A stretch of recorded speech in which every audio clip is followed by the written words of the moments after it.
Olá pessoal, no vídeo de hoje vamos falar sobre argumentação.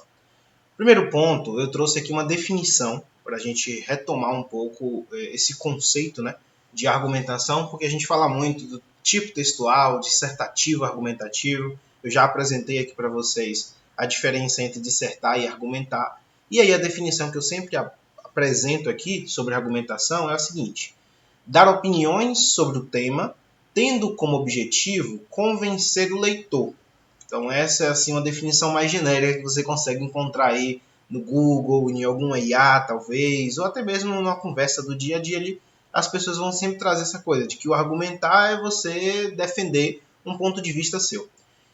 E aí quando a gente pensa na redação, para você defender esse ponto de vista, é fundamental ter uma tese muito bem definida e apresentar um repertório que embase essa tese. O que é que isso quer dizer? Quando a gente pensa na produção de uma redação, a gente vai estar sempre falando de um problema que vai atingir de alguma forma a sociedade. E aí é interessante trabalhar com as causas. Então, quais são as coisas que geram aquele problema, que é o que a gente vai chamar aqui de tese. Essa tese tem que estar muito bem definida. Então, se eu estou escrevendo uma redação sobre a fome, qual é a minha tese? Pode ser a negligência governamental, por exemplo. Eu poderia dizer que a falta de ação do governo ali, né, a falta de medidas para resolver esse problema gera o problema da fome, ou até mesmo piora o problema da fome. Ou eu poderia dizer que a desigualdade social, uma dessas causas. Então, essas daí seriam as minhas teses. E eu vou ter que defender isso. Então eu vou estar argumentando, mostrando, convencendo o meu leitor que essa minha tese ela é verídica, ela é uma possibilidade. Para isso, eu preciso apresentar um repertório para embasar essa tese. Porque diferente daquela conversa do dia a dia, que eu vou dando a minha opinião, você vai aceitando ou não, quando a gente pensa numa produção de redação, na produção de um texto escrito, isso que eu estou defendendo precisa estar embasado, seja com dados, com algum filme que eu posso citar, com alguma série. Eu, de certo modo, eu vou ter que trazer um exemplo que comprove aquilo que eu estou defendendo. Então, esse seria o conceito mais específico de argumentação. E aí a gente já trabalhou aqueles elementos básicos da redação, né? Introdução, desenvolvimento 1, desenvolvimento 2 e conclusão, e quais são os elementos internos de cada um desses parágrafos. Então, quando a gente pensa na introdução, você traz aqui um repertório. Esse repertório vai servir para contextualizar o tema, que é a problematização, quando a gente pega o tema e afirma que esse tema é um problema no Brasil. E as nossas duas teses, que são as duas causas que a gente apresenta. Então, de certa maneira, na introdução, não tem uma argumentação direta, por assim dizer. Então, não existe na introdução o elemento argumentação. Mas, de certa forma, a gente argumenta. Por quê? Se eu estou aqui, por exemplo, produzindo uma redação sobre a fome, que foi o tema que eu estava falando agora, você tem a problematização, que é quando você afirma que o tema é um problema. Então a gente pega o tema da fome e diz: a fome é um problema no Brasil. De certa forma, eu já estou argumentando, eu estou dando a minha opinião. Porque quando eu digo que esse tema é um problema, isso é uma opinião minha. Porque uma outra pessoa pode achar que a fome não existe, que a fome não é um problema. Então, de certa forma, é uma opinião. E aí eu vou trazer um repertório para contextualizar. Eu poderia citar, por exemplo, o seriado Chaves, onde a gente tem ali o personagem principal que passa fome. Então eu tenho essa relação assim do repertório e do meu tema, do meu problema. As duas teses poderiam ser as duas que eu citei anteriormente também. Então, a negligência governamental e a desigualdade social, por exemplo. Só que aí, quando a gente chega nos desenvolvimentos, é onde a coisa começa a ficar um pouco mais interessante. Porque a gente apresentou aqui as duas causas, e aí no desenvolvimento 1, eu vou ter que desenvolver a primeira causa, que é a minha primeira tese, que é a primeira ideia que eu estou defendendo, que aqui no caso foi a negligência governamental. No desenvolvimento 2, eu vou defender a minha segunda tese, a segunda causa do problema, que no caso aqui foi a desigualdade social. E aí, para defender essa primeira tese, eu preciso trazer um outro repertório, que não vai ser mais um repertório que obrigatoriamente tem relação com o tema. Então, pensando aí no tema da fome, a minha primeira tese foi negligência governamental. Eu não preciso trazer aqui, no desenvolvimento 1, um repertório que tenha uma relação com a fome. Eu tenho que trazer um repertório que tenha relação com negligência governamental. Então, eu poderia, por exemplo, citar aqui a Constituição, que diz que é obrigação do governo garantir essa alimentação básica para a população. No desenvolvimento 2, a gente segue o mesmo pensamento. Eu tenho a tese 2, que pode ser, como eu dei o exemplo, a desigualdade social, e aí eu vou ter um segundo repertório, que não tem mais a obrigação de estar relacionado com nem com o tema, né? Não mais com a fome, e nem com a primeira tese, que foi negligência governamental. Esse repertório do desenvolvimento 2 ele tem que ter relação com o que eu estou defendendo nesse parágrafo, que aqui no caso é a desigualdade social. Então eu poderia, por exemplo, aí citar um repertório de contexto histórico, poderia falar do processo de colonização do Brasil, que deu origem à escravidão que a gente tem, ou a desigualdade social que a gente tem na atualidade. E aí quando a gente volta aqui para o conceito de argumentação, que é você dar opiniões sobre o tema, tendo como objetivo convencer o leitor, esse convencer o leitor vai se materializar no que a gente chama aqui no desenvolvimento de argumentação. É o elemento argumentação, é o elemento estrutural, que é quando a gente vai responder a pergunta para o desenvolvimento 1, por que a tese 1 gera o tema, ou seja, por que a tese 1 gera o problema. Então é quando eu vou tentar convencer o meu leitor, eu vou ter que explicar para o meu leitor por que essa primeira causa gera aquele problema. Então, diante do exemplo que eu trouxe, da questão da fome, a gente teria aqui como primeira tese a negligência governamental. Então eu vou ter que explicar para o meu leitor por que a negligência governamental gera o tema da fome. Ou, no desenvolvimento 2, que eu peguei aqui a questão da desigualdade social, a gente vai ter que explicar por que a desigualdade social gera a fome. Só que explicar esse porquê não é uma coisa assim tão fácil. Alguns alunos eles conseguem ter uma maior facilidade para isso, só que isso vai variar de pessoa para pessoa.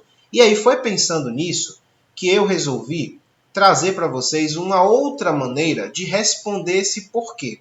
Então a gente tem aqui as teses genéricas do meu site, que vocês podem acessar chegando no Google, digitando www.professorj.com.br, ou vocês podem clicar aqui no canal mesmo aqui do YouTube, eu acredito que tenha, eu deixei o link aqui disponível, então vocês conseguem acessar esse site. E lá tem teses genéricas, que são causas que a gente poderia utilizar para vários temas. Então, por exemplo, desigualdade social é uma causa de um monte de problema que a gente tem no Brasil. Se a gente pega, por exemplo, a questão da fome, a questão do aumento da criminalidade, desemprego, enfim, desigualdade, falta de educação de qualidade, analfabetismo, um monte de problemas, um monte de temas que podem ser cobrados na redação, a desigualdade social é uma causa. A negligência governamental também é mais uma causa, lembrando que ela pode significar 4 coisas. Primeiro seria uma falta de investimentos. Segundo, seria a questão da corrupção. E aí, quando a gente pensa aqui em falta de investimentos, é no sentido de que o governo não está investindo em alguma coisa. Então, o governo deveria investir em uma educação de qualidade, mas ele não investe. O governo deveria investir em uma segurança de qualidade, em uma saúde de qualidade, mas ele não investe. A corrupção já está mais no âmbito de que o governo diz que investiu, mas ele rouba o dinheiro. E aí entra a questão dos políticos, que terminam fazendo esses desvios e tudo mais. Falta de fiscalização pode estar ligada a várias questões, mas um exemplo interessante seria a gente pensar em temas do meio ambiente. Então, as queimadas no Brasil que está acontecendo agora, por exemplo, né? Existe uma falta de fiscalização por parte do governo, porque é uma obrigação do governo fiscalizar essas queimadas que são ilegais e tudo mais, que ela está fazendo de propósito, e resolver esse problema. Ou se a gente pensa aí numa disseminação de notícias falsas na internet, é uma obrigação do governo fiscalizar esses meios de comunicação. A gente pode também entender negligência governamental como falta de conscientização. Então seria no sentido de que o governo deveria conscientizar a população sobre alguma coisa, mas ele não cumpre esse papel, que aí entra muito mais no âmbito de educação. Então, a gente pode pensar, por exemplo, nas notícias falsas aí divulgadas na internet. O governo deveria ter essa função, exercer essa função de conscientizar a população sobre esses perigos. Então, fazer campanhas nas próprias redes sociais, fazer campanhas nas emissoras televisivas, no rádio, enfim. O governo teria esse papel de ensinar para a população como fugir desses problemas, digamos assim. Falta de acompanhamento familiar. Aqui a causa do problema está muito mais ligada com a educação da família, com o papel, a função da família dentro da sociedade. E aí vai ter muito essa relação de instrução, de conscientizar as próximas gerações. Falta de acompanhamento psicológico. essa tese ela não abrange tantos temas, mas ela serve para alguns, que são muitos, de certa maneira, se a gente for olhar um espectro total aí. Então a gente pode pensar que, por exemplo, no bullying, na depressão, no suicídio, são temas que a falta de acompanhamento familiar seria uma causa excelente. Influência dos representantes. E aí a gente pode pensar em vários representantes. Representantes políticos, como a gente teve, por exemplo, um tema sobre o movimento anti-vacinação. Teve muitos representantes políticos que estavam ligados com esse movimento. Religiosos. Então a gente pode pensar em temas como intolerância religiosa. Muitas das vezes, infelizmente, muitos líderes religiosos tomam a frente desses movimentos de intolerância religiosa. Representantes das redes sociais e representantes das mídias. A gente pode pegar um tema como disseminação de padrões de beleza idealizados. Então a ideia do belo, o perfeito, o que é, o que deve ser buscado em questões de estética. A rede social e a mídia dissemina muito essas ideias ali através de influenciadores que vendem essa imagem, ou até mesmo através de novelas, por exemplo, que vendem uma percepção de bonito e de feio. Então aí a gente poderia também pegar esses temas e colocar a influência dos representantes como uma causa desse problema.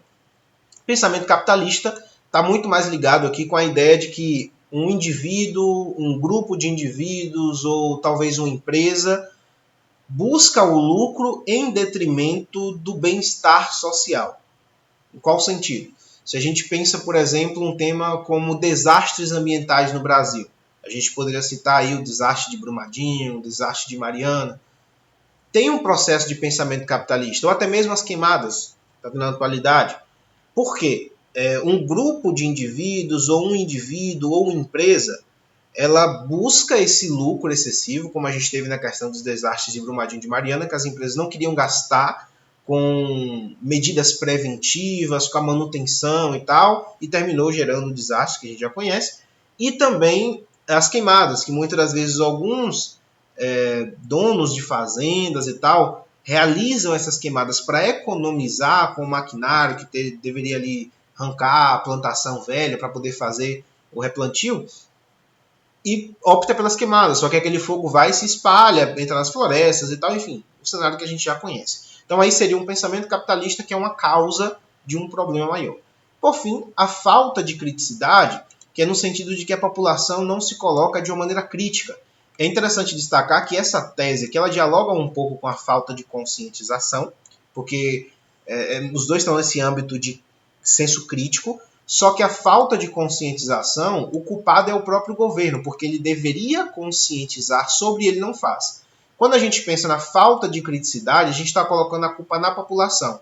É mais ou menos se a gente trouxesse a ideia de que a população já ouviu falar muito sobre aquilo, mas mesmo assim ela opta por continuar cometendo aquele erro. Então, se a gente pega temas como o racismo, a homofobia, são temas que atualmente são muito debatidos. O pessoal está aí na rede social falando, televisão fala, todo mundo, de certa maneira, já teve contato de alguma maneira com essa discussão. Só que as pessoas, mesmo assim, optam por ser intolerantes, optam por ser homofóbicas, optam por ser racistas. Então, aqui seria uma falta de criticidade pensando no âmbito da população.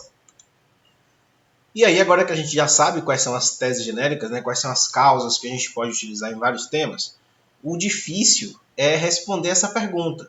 Por que cada uma dessas teses gera o tema? Então, se a gente está lá com um tema como evasão escolar no Brasil, ou melhor, a fome que eu citei na estante, um tema como a fome, como é que você explicaria por que a desigualdade social gera a fome no Brasil? Então veja que fica uma coisa muito abstrata, dificulta a nossa vida. E aí foi pensando nisso que eu criei essas outras perguntas que complementam essa pergunta do porquê. Primeira pergunta: quem, quando a gente pensa em indivíduo ou grupo, está fazendo? Então, a desigualdade social.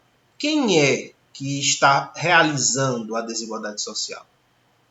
Foi o processo histórico de colonização. É o próprio governo. Enfim, quem está realizando essa desigualdade social?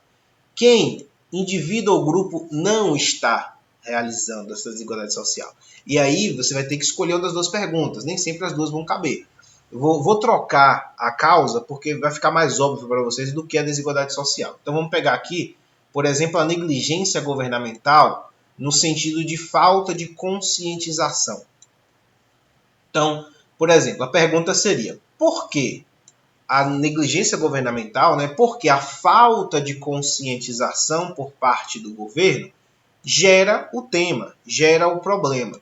E aí a gente poderia pegar aqui o tema como a evasão escolar, seria um bom tema. Então, por que a falta de conscientização por parte do governo gera a evasão escolar? Então, a primeira pergunta seria: quem, indivíduo ou grupo, está fazendo? Não é que o governo está fazendo, é que ele não está fazendo. Então a gente usa a segunda pergunta. Quem, indivíduo ou grupo, não está fazendo? É o governo que não está conscientizando a população. Então essa primeira pergunta, o quem seria o próprio governo? Governo federal, governo estadual, municipal, enfim. Você pode colocar no geral. Segunda pergunta, segundo bloco, né, de perguntas que são sempre pares. Então você escolhe uma das duas, a depender de qual foi a tese que você escolheu. O que está sendo feito ou o que não está sendo feito? Espera aí, é o governo, é o quem. Agora, o que? O governo não está conscientizando a população. Quando isso não está sendo feito? Ou quando isso está sendo feito, né? Como é o sentido de que ele não está fazendo? Então, o quando aqui seria, a gente está pensando aí em evasão escolar. Quem está na escola, normalmente ele está na fase de ser criança, adolescente, jovem, adultos em uma certa exceção, ali quando a gente pensa no ensino superior. Na maioria das vezes vai até a juventude. Então, quando é que o governo não está fazendo essa conscientização? Ele não está conscientizando essas pessoas nessas fases. Então, o governo não está se preocupando em conscientizar as crianças, os adolescentes e os jovens sobre a importância da educação, sobre os perigos da evasão escolar. Seria aí uma contextualização de o que ele não está fazendo, né? Aí a gente tem que pensar agora quais são as consequências disso no curto prazo e no longo prazo. Então, o fato do governo não conscientizar as crianças, os adolescentes, os jovens, gera quais consequências no curto e no longo prazo? Peraí. Quando o governo não conscientiza a população, as crianças, os jovens e os adolescentes, eles não percebem a importância dessa conscientização. E aí, em curto prazo, esses indivíduos vão começar a, sei lá, aprontar na escola, vai começar a desprezar professor, não ter um bom comportamento, dizer que a escola é perda de tempo. Isso seria o curto prazo. Agora, em longo prazo, o que é que isso vai gerar? A gente vai pensar aí no próprio problema, que seria a evasão escolar, ou até mesmo nas consequências disso. Então, aquela criança que saiu ali da escola, aquele jovem, aquele adolescente que desistiu da escola, a longo prazo você vai ter uma população menos informada, você vai ter uma população menos educada. E aí isso pode repercutir em vários âmbitos, como por exemplo a criminalidade. Então, juntando as respostas dessas várias perguntas, a gente consegue chegar no ápice da argumentação, que seria você explicar como essas consequências geram um problema. Então, a união do curto e do longo prazo vai fazer o quê? Quando você tem crianças, jovens e adolescentes que não passam por esse processo de conscientização, eles não percebem a importância da educação, eles passam a se comportar muito mal na escola, passam a não valorizar o ensino, logo terminam optando por desistir da educação e culminam na evasão da educação, na evasão escolar, né? Evadem a escola, largam a escola. Então aí, unindo as respostas dessas várias perguntas, a gente consegue responder essa pergunta de por que a tese gera o tema. Então, por que a falta de conscientização por parte do governo geraria a evasão escolar? E aí, todas essas respostas elas vão aparecer aqui. Quando a gente olha para a estrutura, desenvolvimento 1 e desenvolvimento 2, elas vão compor esse elemento que a gente chama de argumentação, que é esse último elemento dos desenvolvimentos. Agora eu trouxe para vocês aqui alguns exemplos para a gente treinar isso na prática, digamos assim. Então, o primeiro tema que eu selecionei foi caminhos para combater a fome no Brasil, que é um tema que eu iniciei a aula aqui citando, né? E aqui eu coloquei as teses genéricas, aquelas teses que eu apresentei para vocês, para a gente escolher algumas delas e pensar aqui por que essa tese gera esse tema. Então eu vou escolher aqui uma tese para cada um dos temas para a gente usar como exemplo. Então, por exemplo, quando a gente pega aqui na questão da fome, eu vou pegar a tese desigualdade social. Então essa vai ser a minha tese, vou apagar as outras e vou utilizar apenas a desigualdade social. Então, tese 1, desigualdade social. Pensando nessa pergunta, eu tenho que trocar. Então, por que a tese 1 seria porque... eu vou até tirar esse negócio de tese 1, tese 2, porque essa nomenclatura de 1 e 2, ela só vai influenciar em qual parágrafo você vai apresentar aquela causa. Então, se for no desenvolvimento 1, você vai chamar de tese 1, se for no desenvolvimento 2, você vai chamar de tese 2. Então, eu vou deixar ele só como tese. Então, seria por que a tese gera o tema. Então, no lugar da tese, a gente vai colocar por que a desigualdade social gera o problema. Qual é o problema? A fome. Então, porque a desigualdade social gera a fome. Essa seria a pergunta para responder, para construir a nossa argumentação. E a partir dessa pergunta, a gente pode montar aqui a resposta das demais. Então, quem indivíduo ou grupo está fazendo? Quem indivíduo ou grupo não está fazendo?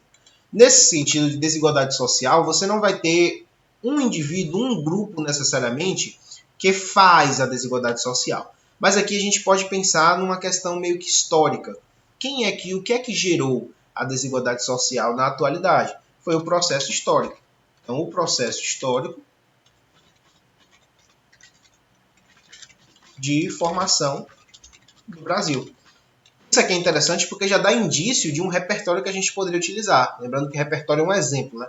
Pode ser um filme, uma série, um livro, algum conhecimento de história, um conhecimento de geografia, de sociologia, filosofia, uma frase, um dado de pesquisa. Tem várias possibilidades para trazer aí o repertório para a nossa redação. Então, aqui processo histórico de formação do Brasil. Aquele processo de colonização, de invasão dos portugueses e tal, né? Escravidão, de escravização de povos africanos, extermínio de povos indígenas, todo esse processo de formação brasileiro faz com que, na atualidade, a gente tenha essa realidade de desigualdade social. Então, essa daqui seria a resposta para esse primeiro bloco de perguntas.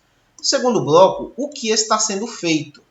Então, o que é que acontece na realidade? É que as pessoas ficam sem dinheiro, né? Ficam sem dinheiro para comprar alimentos. Se existe a desigualdade social, é uma relação de diferença de classes. Você tem uma quantidade pequena de pessoas que têm muito dinheiro, você tem uma grande quantidade de pessoas que não têm dinheiro quase que nenhum.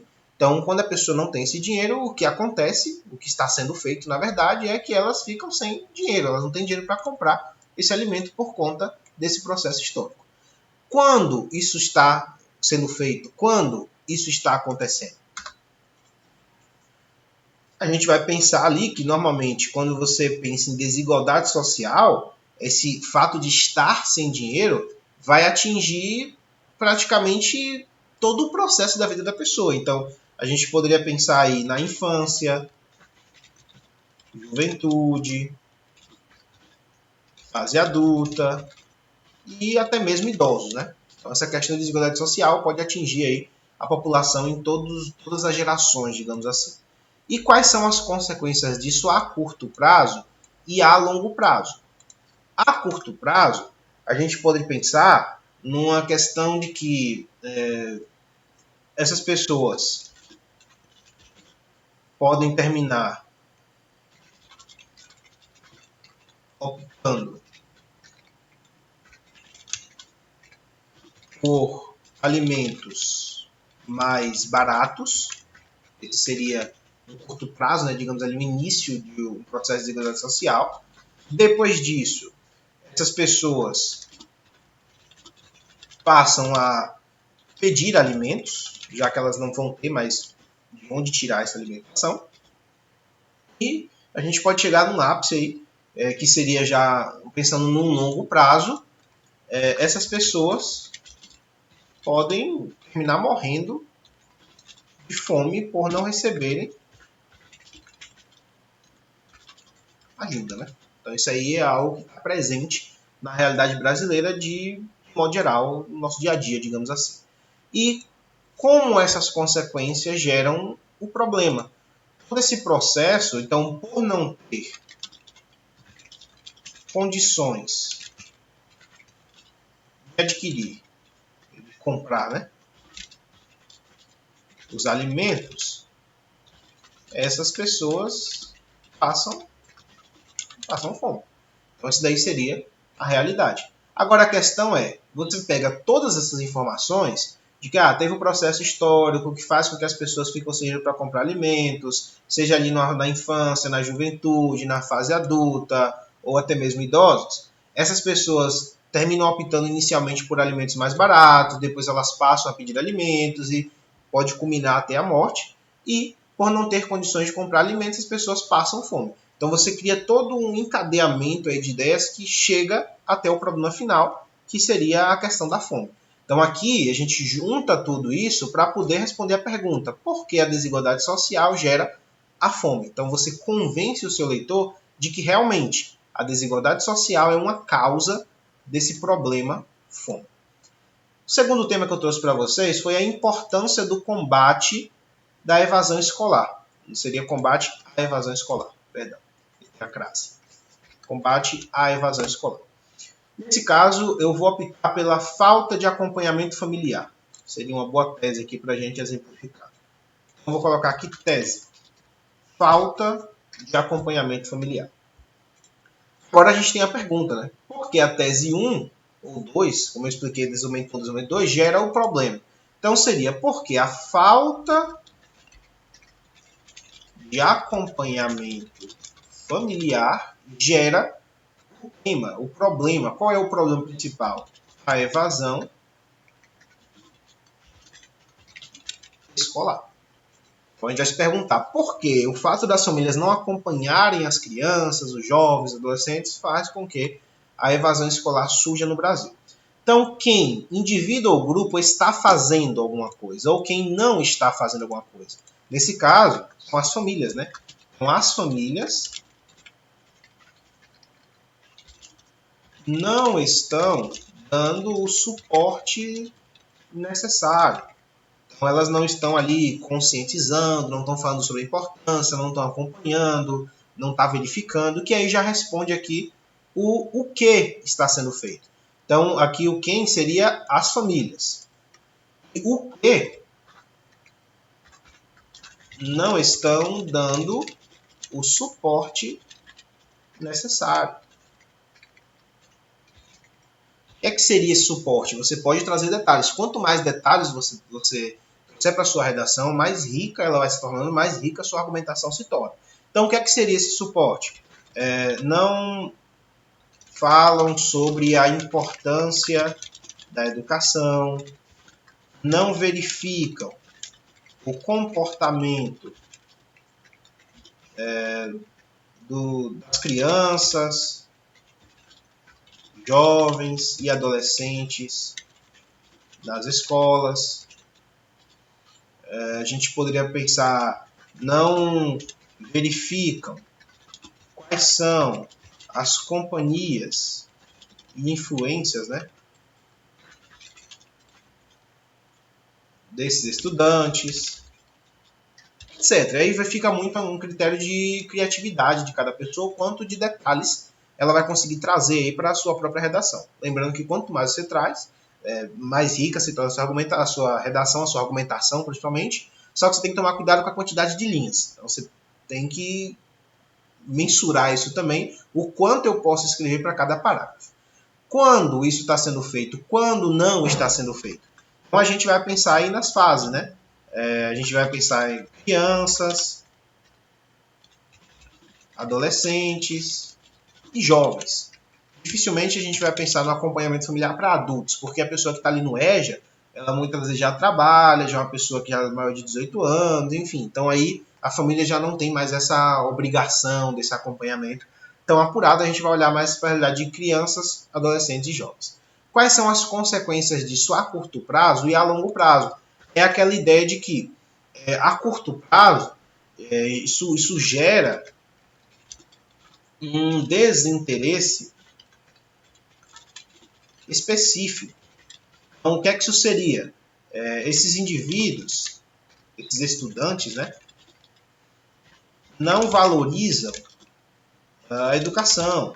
Então, ali eles vão começar a se comportar mal,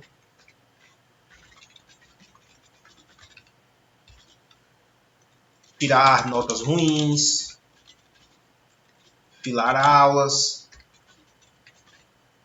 etc. Então, são comportamentos ali que vão acontecer num prazo pequeno. Quando a gente pensa num longo prazo, seria a questão de que esses jovens, esses estudantes, né,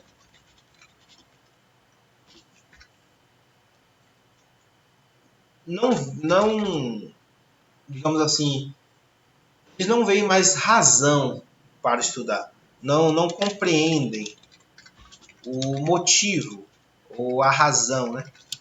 A razão para estar na escola. Logo, essa união dessas consequências gera a, digamos que essa falta de motivação, essa falta de vontade gera a evasão escolar. Esse seria o último ponto aí da nossa argumentação. Então aqui, deixa eu colocar um destaque negrito para ficar melhor para vocês. E aqui também.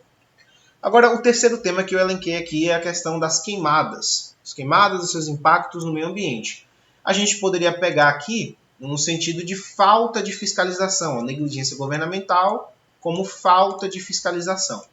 Então eu vou apagar tudo isso aqui e botar só falta de fiscalização por parte do governo. Então essa seria a nossa tese. Porque a falta de fiscalização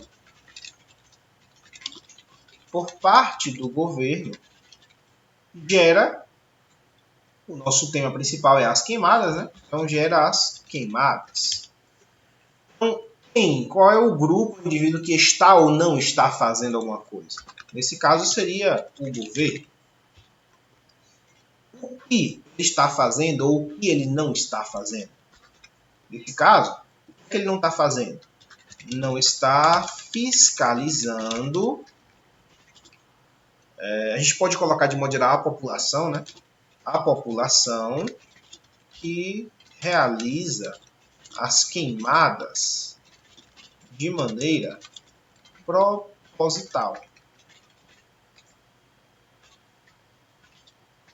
Ou seja, ele também não está responsabilizando as pessoas, não está responsabilizando essas pessoas, né? Essas pessoas pelos seus crimes, pelos seus atos. Então, se você tem ali uma legislação que garante que essas pessoas que realizam esses atentados contra a natureza devem ser punidas e o governo não fiscaliza, ele não consegue identificar quem são as pessoas e não consegue punir essas pessoas. Quando isso não está sendo feito, a gente pode pensar que essa fiscalização ela deveria ser realizada a todo instante. Então, aqui não tem muito um quando. Essa pergunta do quando vai depender muito da tese. Às vezes dá certo, às vezes não dá. A gente pode pensar aqui que fiscalização é depois que o ato foi feito, mas também pode ser antes. Então, seria antes e depois das queimadas acontecerem. Em qual sentido? Se você tem ali isso é um negócio meio complicado de falar, mas vamos pensar assim, se você tem um grupo de fazendeiros que já tem um histórico de ter realizado queimadas alguma vez. É óbvio que se o governo passa a fiscalizar esse grupo com frequência, esse antes é possível. E o depois seria, depois que a queimada aconteceu, existe ali tecnologia para verificar como é que aquilo aconteceu, como é que aquilo iniciou. Lógico que nem sempre é possível, mas é uma coisa que a gente pode pensar em investimento para avançar, ter avanço nisso daí e tal, para um dia conseguir realizar essa fiscalização também. Mas principalmente é uma fiscalização preventiva. Acho que isso aí fica mais óbvio quando você vai argumentar. Quais são as consequências disso a curto prazo e a longo prazo? Se o governo não fiscaliza a curto prazo, ocorre algumas queimadas, né? Então, a curto prazo, ocorrem algumas queimadas, digamos que a gente pode colocar como queimadas pequenas, né? Localizadas. E a longo prazo, mais pessoas têm essa sensação de impunidade. Logo, elas repetem seus atos ou até mesmo iniciam queimadas por causa da influência. Então, o que isso quer dizer? Se você tem uma pessoa que realizou a queimada uma vez e ela não foi responsabilizada, ela vai repetir os seus atos. Se essa pessoa não foi responsabilizada e aquilo fica claro para a população que aquela pessoa não foi responsabilizada, isso termina gerando uma influência em cadeia. Outras pessoas que tinham o desejo de realizar isso, mas não faziam por medo de serem punidas, param a pensar, opa, tal pessoa não foi punida, eu também não vou ser, então eu posso fazer de boa porque eu não vou ter consequência. E aquela pessoa vai lá e faz também as queimadas. Então isso pode gerar um efeito a longo prazo. E aqui, qual é que seria o final das coisas? Como essas consequências geram um problema? Exatamente tudo que eu falei. Isso pode gerar, né? Isso faz com que exista um aumento significativo no número de queimadas. Cada vez mais as queimadas vão acontecendo com mais frequência. Então, retomando o que a gente trabalhou na aula de hoje, o nosso foco principal foi trabalhar essa argumentação. E aí a gente viu que tem esse momento específico da argumentação nos desenvolvimentos, desenvolvimento 1, desenvolvimento 2, que a gente vai responder aquela pergunta de por que a tal tese gera o tema. Vimos aqui que tem algumas teses genéricas que se encaixam em vários temas. Eu não falei de todas, assim, não dei exemplos com todas, mas você já tem um certo contato com isso. Vocês podem saber mais no meu site, www.professorj.com.br. Vocês vão ter todas as teses lá, tem os repertórios que podem ser utilizados, então tem tudo explicadinho lá. E aqui a gente viu essas perguntas que também vão compor essa pergunta do porquê. Então essas outras perguntas aqui você utiliza, como a gente estava exemplificando, para poder estruturar melhor essa resposta de por que tal causa gera tal problema. Então, galera, hoje foi nossa aula de hoje, foi isso, né? Sobre argumentação. Então, sejam bem-vindos ao meu canal. Se possível, deixem aqui o seu like, deixem aqui nos comentários se você gostou da nossa aula. E não esqueça de compartilhar esse vídeo com aquela pessoa que está se preparando aí para o Enem, se preparando para o concurso público, sei lá, concurso da PM, enfim. E também vestibulares, né? Lembrando que a UNEB aí, agora no final do ano 2024, abriu as suas inscrições, então está se preparando, essa aula também vai servir para você.